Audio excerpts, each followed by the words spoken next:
ஒலி வேறுபாடு.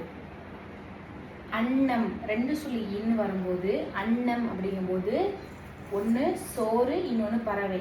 2 சொல்லி இன்னு வந்தா சோறும் பறவையும். 3 சொல்லி இன்னு வந்தா அன்னம், நம்மளோட மேல் வாய். அரண் 2 சொல்லி இன்னு வரும்போது இங்கேயும் 2 சொல்லி இன்னு வந்துடும், சிவன். அரண் 3 சொல்லி இன்னு வரும்போது நம்மளுக்கு தெரியும், அரண்னா நம்மள அரவணைப்பு, அரவணைப்பு. அதுலேயே 3 சொல்லி நெய்தான் வரும். அப்போ பாதுகாப்பு, மதில். சுவர். ஆண் 2 எழுத்து தான். அப்போ என்ன வரும், பசு. ஆண். இங்கே அதே தான் வரும், ஆண் மகன்.